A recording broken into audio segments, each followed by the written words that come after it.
का कल्याण करेंगे। एटा के पटियाला जी गांव के रहने वाले हैं, इसीलिए इनको लोग पटियाले वाले बाबा के नाम से भी जानते हैं। और ये बताया जाता है कि पुलिस में खुद बताते हैं कि मैं खुफिया विभाग में नौकरी करते थे, बाद में नौकरी छोड़ करके लोगों की सेवा करने का काम शुरू किया अपने पत्नी के साथ। जैसे लोग शादी में बैठते हैं ना, ये देखिए शादी वाला स्टेज आपको दिखाई दे रहा होगा, अपने पत्नी के साथ स्टेज पे बैठते हैं टाई वाई लगा के, इसमें आपको कुर्ते पैजामे में नजर आ रहे हैं। पटियाला वाले सरकार विश्व हरि बाबा के नाम से जाने जाते हैं, इनके हजारों की संख्या में समर्थक है।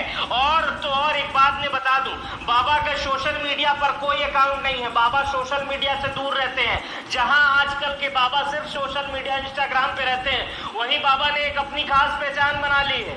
बाबा सोशल मीडिया में नहीं रहते हैं, ऐसे ही अपने भक्तों को बुलाते हैं। इससे पहले भी आपको याद नहीं होगा, कोरोना में बाबा एक बार चर्चा में आ गए थे, प्रशासन से अनुमति मांग रहे थे कि 50 लोगों की कथा करानी है, हमको अनुमति दे दी जाए। शायद उस समय अनुमति दे दी गई, लेकिन उस समय भी हजारों की संख्या में वहां भीड़ हो गई, प्रशासन बेकाबू हो गया। लेकिन प्रशासन ने फिर भी नहीं चेता, फिर बाबा का कथा था और इस बार कथा में इतने अधिक लोग आ गए कि भगदड़ मच गई।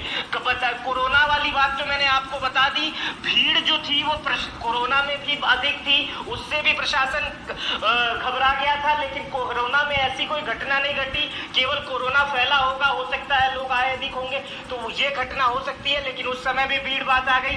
इंटरनेट में बाबा नहीं है, बाबा का कोई आधिकारिक अकाउंट नहीं है, लोगों का दावा है इनको नारायण हरि सरकार यानी भोला बाबा के नाम से जाना जाता है। और इस सफेद सूट में जो है वो कथा करने आते हैं। कथा करने जब ये आते हैं तो लोगों को अपनी अपनी बातें करते हैं और इन बातों में मधुर मधुर बातें होती हैं। लेकिन महत्वपूर्ण बात ये है जो मैंने इनके बताई कि आप देखिए अपनी पत्नी के साथ कथा करते हैं, खुद बताते हैं पुलिस विभाग में पहले काम करते थे, उसके बाद से ये प्रवचन देने लगे, कथा देने लगे, सोशल मीडिया पर इनका कोई अकाउंट नहीं है। अब सवाल कई उठ रहे हैं, एक तो बाबा पे सवाल उठ रहे हैं कि उनका मिसमैनेजमेंट इतना खराब था कि उनके पास जो उनके अनुयायी आए हैं उनसे कुछ सीखने के लिए आए हैं, समझने के लिए आए हैं, उनसे ज्ञान दीक्षा प्राप्त करने आए हैं, वही अनुयायी भगदड़ में चले जाते हैं। यानी अपने तो आप मंच पे सोफा लगाकर बैठते हैं और भक्तों को जमीन पे बैठाकर भागने मरने के लिए छोड़ देते हैं। दूसरा सवाल प्रशासन पे उठ रहा है,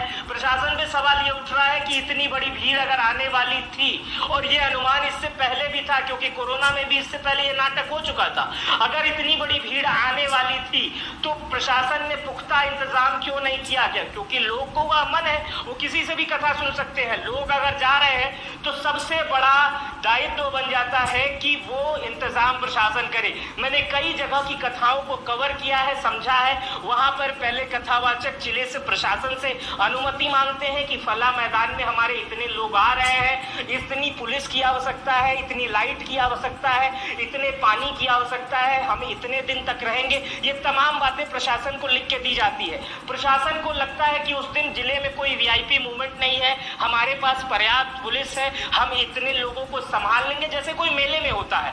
तो प्रशासन कहता है ठीक है भाई, हम आपको इसकी अनुमति देते हैं। लेकिन यहाँ पर इतनी बड़ी घटना कैसे घट गई, ये सवाल प्रशासन पे भी होते हैं। वहाँ जो लोकल रिपोर्टर है उनसे जब मेरी बातचीत हुई तो उन्होंने बताया कि बद इंतजामी थी, लोग जब मरने लगे, लोगों की लाशें जब गिरने लगी, जब लोग भगदड़ में फंसने लगे तो एम्बुलेंस भी सही समय पे नहीं पहुंचा, एम्बुलेंस भी लेट में पहुंचा, तमाम चीजें पहुंची। लेकिन वर्तमान समय में उत्तर प्रदेश के कई मंत्रियों को वहां भेज दिया गया है, देश के तमाम नेताओं ने शोक जताया है, उत्तर प्रदेश के मुख्यमंत्री ने जांच के आदेश दे दिए हैं, बाबा को लेकर भी और वहां की व्यवस्था को लेकर भी ये तमाम कदम तो हो चुके हैं। लेकिन सवाल वही उठ रहा है कि आखिर इतने बड़े कथा की परमिशन दी कैसे गई, और दी गई तो प्रशासन की भूमिका क्यों रही? बाबा के कई पॉलिटिकल कनेक्शन भी हैं, कई फोटो में ये तमाम विपक्ष के नेताओं के और पक्ष के नेताओं के साथ भी दिखाई दे रहा है। खैर इस विषय पर बात नहीं करेंगे, आज मेरा विषय ये था कि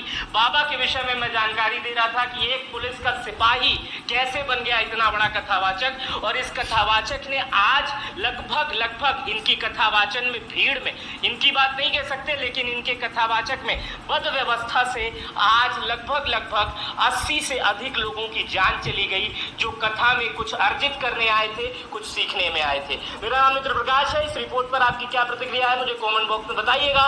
अपना बेहद ख्याल रखिएगा। बहुत बहुत शुक्रिया।